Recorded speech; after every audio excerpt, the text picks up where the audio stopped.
Lee, great to see you again. Been another long day at our Colour Planner meeting, winter 12-13. Of course, now is a magic moment for colour. It's quite amazing, the colour explosion. But I'm a little bit confused, even though we're working in colour. When we looked at, I'm coming from a fashion background, Lee, and you're much more of a home person, the interior business backward in America. But I'd like to talk to you about the fashion side of things a little bit. Summer 11, the cat book shows for designers, Paris, Milan, even our own colour book. It was an explosion of colour. It was all about colour. Everybody talked about colour. Even if the shapes were minimal, didn't matter. Colour and colour clashing was what the story was about. I've just come away from the shows in Premier Vision, Milan in September, and nobody was talking about colour. All they were talking about, was feel the texture, feel the fabric, feel the rest. We'll do camel, we'll do ecru, we'll do grey, but it doesn't really matter. It's the texture that matters. Now, at our colour meeting today, looking at winter 12-13, we've been busy imploding colour into the winter season again. Very here and there. What's your take on all this, going back and forwards on colour? Any views on what's going on? Well, I think a lot of it depends on the fact that people know that they don't give away or stop wearing something from a season before anymore. There's a new mindset today. And as a result, they may retain what they have from before, but find a new way of combining it. So, new textures certainly bring in a novel feeling occasionally. If you bought something that had some color and now you want to juxtapose it against something that's more neutral. Or perhaps it's just the other way around. You have something that's rather neutral and colorless, and the next season you realize you need some color to infuse you with a little bit of happiness and excitement. So the change doesn't surprise me. I think it's part and parcel of where we are in the fashion world today, and even in interior design, we find the same thing happening. We're more open and willing to experiment with color combinations. We are not only more experimental, but we're a little smarter. And of course, when I say we, I'm speaking of the masses. They are more intelligent about how to use color. There's so much information that's out there and readily given, so that people do pick up information, they get a little braver, they don't hesitate quite as much as they did before, and there aren't the old color rules that used to exist about what you can't wear, what you can wear. But let me pick you up on this. I quite agree. You don't have to wear camel with grey anymore. You can wear camel with oxblood, you wear camel with khakis, and you're feeling about the whole thing. But you said something very important. People, when they buy an item, whether it's true or not, they're looking on it as an investment, not a throwaway. But colour per se has always been perceived as a cheap way of decorating poor fabric.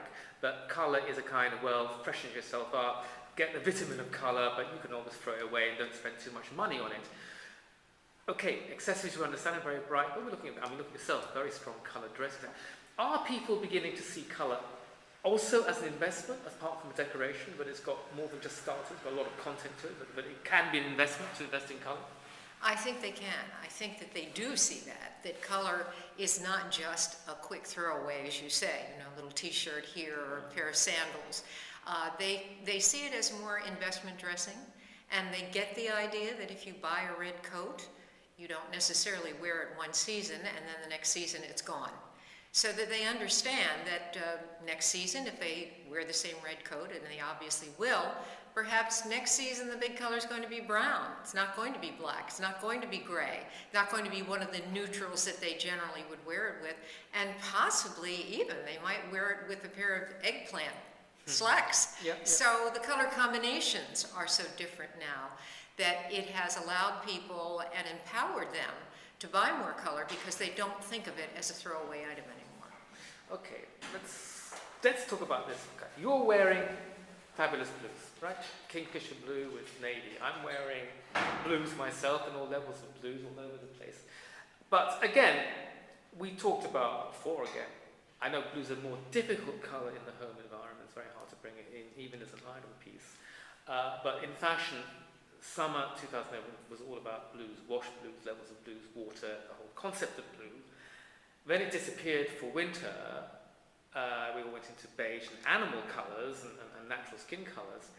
But this coming and going of blue, and this, because blue used to be such a classic colour, Are we going to see blue become a classic colour again, replace black? What are we seeing with blue? Should we still invest in it? Should we believe in it? Or we just say, oh, what happened? It was here, it's gone. I don't think blue is ever thought of, or should ever be thought of, as a color that goes away. It is a classic. It retires just a bit for a season, possibly even 2 seasons, where it's not as important. But when you get into your deeper blues, your navy blues, and certainly your denim blues, I mean, everybody in the world knows that you can wear everything with denim. So they get that, they understand that. And they may retire a color for a season or so. But they are holding on to clothing longer. And if they have the navy blue peacoat, they don't look at it as, again, a throwaway item. It's something I'm going to stick in the back of the closet. I'm going to bring it back out. But then is the opportunity to bring more color in to change the look of that navy peacoat. But let's talk about the turquoise side. I mean, this colour card we just put together. Pantone, you're going to tell me about that. Turquoise was your colour of the year, and we've done some quite electric blues in our colour card for winter, looking at new ceruleans and new green blues, etc., etc. What about turquoise? Well, one thing we have to think about is that people are more thoughtful about the psychology of color, if you will. They're reading much more about it, as I mentioned.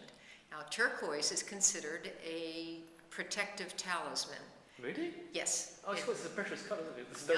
No. It's thought of as a place to retire to, and invariably when we do the word association studies that I have done for Pantone over the years, and you show people a turquoise blue, they will say one of 2 things. They will say, oh, beautiful tropical ocean, a place I want to vacation, I want to get away from the world, yes, that's where I want to be.